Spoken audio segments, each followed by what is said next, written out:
So, welcome back everybody to R44's YouTube channel today. Yet again, it's an install guide for the F80, F87, F82, F8X series, pretty much. Anything with these carbon tips. So we're going to show you how to install these. These are, what's that? An M-Lite.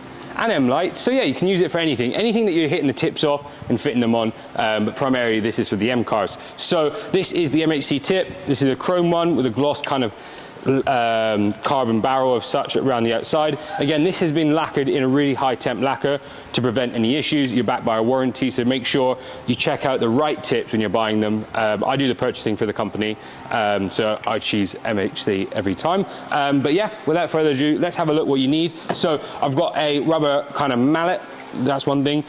We've got a wooden block and a chisel. So obviously, three different things here. It depends on the age of the model. If it's an older car, the tips are kind of rusted on of such, so you might need a chisel.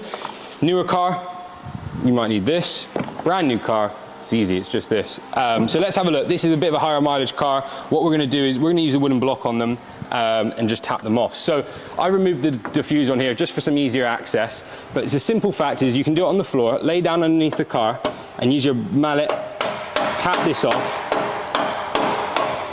and you'll see it starts to move. You'll have to rearrange. There's a little line at the bottom here which you can use to get in your chisel. So let's say if it's an older car, you'll get in. Obviously you are replacing the tips, but if you use a nice chisel, you won't get too much damage or damage at all. So we're gonna tap that.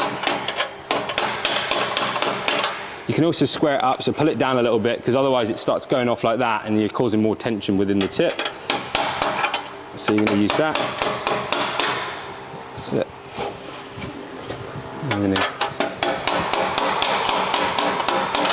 You can go a bit harder obviously, but it's the customer's car, so we're going to pull these off, wiggle them off.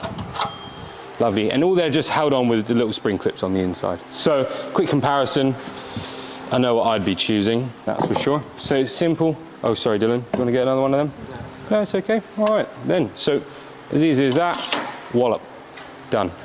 So now we are going to get a socket and then fit that on. So let me grab a socket now and we'll be back. So the tip is on. You've got two options. I use a 9/16 socket because that is the correct socket for the bolt. But you can also use a 14mm socket, very similar. So it depends on what's in your set. And it's just a simple fact of just tighten that up. Righty, righty, tighty, tighty, lefty, loosey, loosey, loosey. Loosey-goosey. Yeah, loosey-goosey. So just a case of tighten that up and away you go. But what I'm going to show you quickly, if you want your tip to go a little bit further in, there's a pin at the top here. Right, so if you're running a stock diffuser with these tips, you might want to just take that pin off. So you'd have to remove the back box with two 13mm screws, drop it down, get in there with a hacksaw or an angle grinder, and that will allow you to slide the tip in to about that point. You can go in to the tip up to this point, so quite a good amount, but with this car it's getting a big 3-piece diffuser, so we're just going to leave it there, and you can see it just hits the back of that pin perfectly. So I'm going to get these tips off, tighten them up, and have a look at the car after. So Dylan will get some nice kind of angled shots later, but for now, as always, thanks again for watching. As you know, if you have purchased these, thanks, and if you're looking to, just press that buy button and we'll ship it to you. Take care everybody.